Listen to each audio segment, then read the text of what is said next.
গল্পকথন by Kallol chapter 2তে আমাদের আজকের নিবেদন বলাই চাঁদ মুখোপাধ্যায়ের লেখা কালো।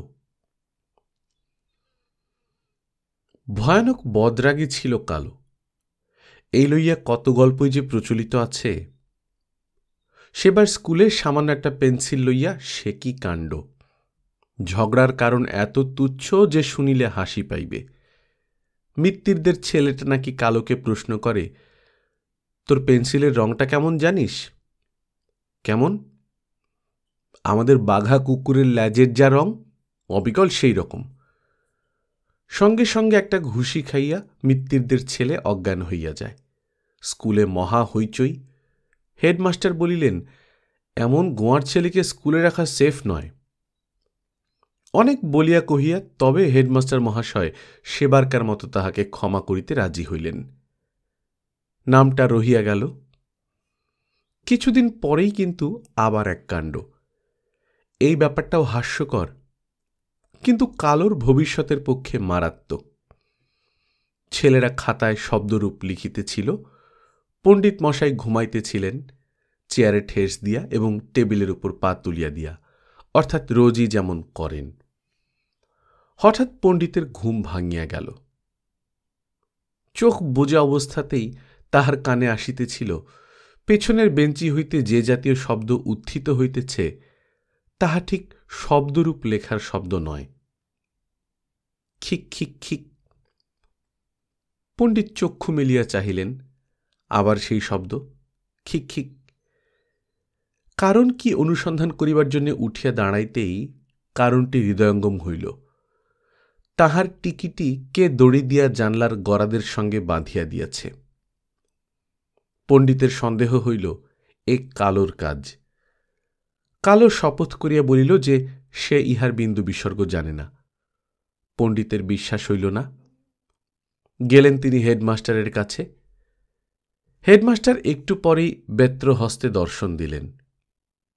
ক্লাস শুদ্ধ ছেলে বেত খাইল, কিন্তু অপরাধীর নাম বলিল না।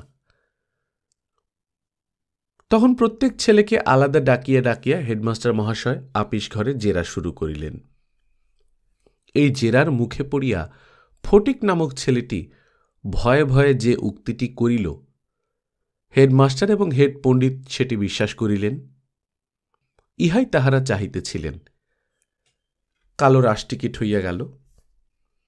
কালোর মতো গুন্ডা ছেলেকে স্কুল হইতে দূর করিয়া দিয়া সমস্ত শিক্ষকের দল স্বস্তির নিঃশ্বাস ফেলিয়া বাঁচিলেন। কিন্তু অন্ধকারে বোঁ করিয়া একখানা লাঠি আসিয়া লাগিল হেডমাস্টারের পায়ে। ভদ্রলোক খোঁড়া হইয়া গেলেন। নিষ্ঠাবান হিন্দু পণ্ডিত মহাশয়ের মাথা লক্ষ্য করিয়া কে একদিন একটা পচা মুরগির ডিম ছুঁড়িয়া মারিল। সেই দরবিগলিত দুর্গন্ধ আমিষ ধারায় পণ্ডিতের নাক মুখ চোখ যে ভাব প্রকাশ করিয়াছিল তাহা লইয়া আজই অনেকে হাসাহাসি করে। ফটিকের গালেও অন্ধকারে কে একদিন ঠাস করিয়া একটি চড় মারিয়া অদৃশ্য হইয়া গেল। সকলের সন্দেহ হইল কালো। কালোর বাড়িতে খোঁজ করা হইল। কালোর মা বলিলেন, কালো তো মামার বাড়ি আছে, এখানে সে নেই তো। কথাটা অবশ্য মিথ্যা। মরায়ের পিছনে বসিয়া বসিয়া মাতৃমুখনিসৃত এই মিথ্যা ভাষণটি কালো পরিতৃপ্তির সহিত উপভোগ করিল। এইরূপে লেখাপড়া তাহার ইতি হইয়া গেল। বাড়িতেও সে কি কম দৌরাত্ম্য করিত। বিধবা মায়ের একটিমাত্র ছেলে, পান হইতে চুন খসিবার জো ছিল না। একদিন তরকারিতে নুনি বুঝি একটু কম হইয়াছিল। ছেলের সে কি রাগ! লাথি মারিয়া ভাতের থালাটাই ছুঁড়িয়া ফেলিয়া দিল। অমন সুন্দর কাঁসার থালাটার কানাটা ফাটিয়া গেল। আরেকবার জলে বুঝি একটু ময়লা ছিল, আছাড় মারিয়া ফেলিয়া দিল গেলাসটাকে। সেটাও ভাঙিয়া পড়িয়াছে কাঠের সিন্দুকটার ভেতর। তারপর আরেকদিন কি তুচ্ছ ব্যাপার লইয়া কি তুমুল কাণ্ড। পশ্চিম দিকের সিঁদুরে গাছটায় সেবার আম আসিয়াছিল প্রচুর। টুকটুকে লাল লাল আমগুলি যেন আবির মাখা, কিন্তু ওই দেখতেই টক বিষ। কালোই বলিত, কাক দেশান্তরী, বাঁদর বোবা, অর্থাৎ কাক যদি খায় দেশ ছাড়িয়া পালাইতে হইবে তাকে।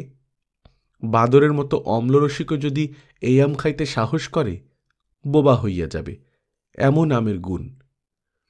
সেই আম গাছে একদিন কে একটা ছোড়া ঢিল মারিয়াছিল।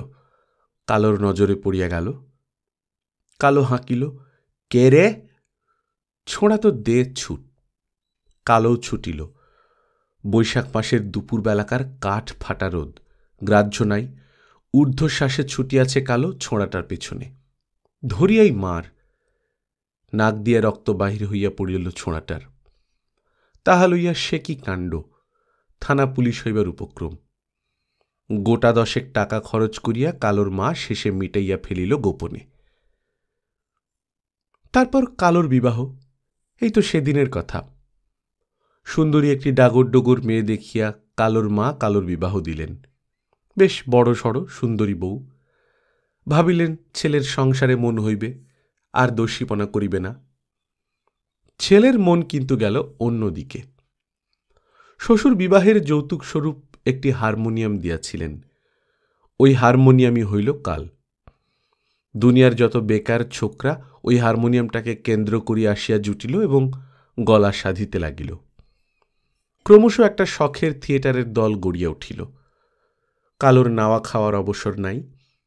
থিয়েটারের মহড়া দিয়া কালো বাড়ি ফিরিতে লাগিল কোনোদিন 12টায়, কোনোদিন 1টায়, কোনোদিন তারও পরে।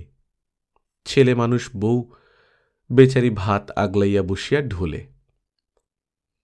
একদিন বুঝি সে বলিয়াছিল, একটু সকাল সকাল ফিরতে পারো না তুমি? একলা রাত্রে জেগে বসে থাকতে ভয় করে না আমার বুঝি? উত্তরে কালো তাহার চুলের ঝুঁটিটা ধরিয়া ঝাঁকানি দিয়া বলিয়াছিল, ইস, ভারী মনিব এসেছেন আমার। বউটার কি সে কম নাকাল করিত? এমনই কত ঘটনা গ্রামের প্রত্যেকেই একটা দুইটা জানে। কালোর বিরুদ্ধে সকলেরই একটা না একটা নালিশ ছিল। সকলকেই জ্বালাইত সে।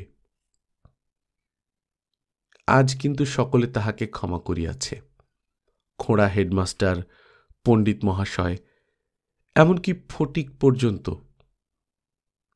বিধবা মা কালোর সমস্ত দুষ্কৃতিগুলি পরম স্নেহ ভরে আজ স্মরণ করিতেছেন। বউটি তার চুলের ঝুঁটি ধরিয়া টানার স্মৃতিটিকে অশ্রুসিঞ্চনে পরম মধুর করিয়া তুলিয়াছে। আর তো সে চুলের ঝুঁটি ধরিয়া টানিতে আসিবে না।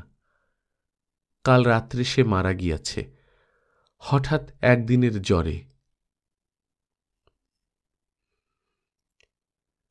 গল্পকথন বাই কল্লোল চ্যাপ্টার 2তে আপনারা শুনছিলেন বলাই চাঁদ মুখোপাধ্যায়ের লেখা কালো। আমরা নিয়মিত গল্প পাঠ করে শোনাচ্ছি। আপনারা যারা প্রথমবার মতো শুনছেন কাইন্ডলি সাবস্ক্রাইব করে নেবেন। গল্প পাঠ ভালো লাগলে বন্ধুদের সঙ্গে শেয়ার করবেন। নিজে ভালো থাকবেন, আশপাশের লোকজনকে ভালো রাখবেন। টাটা।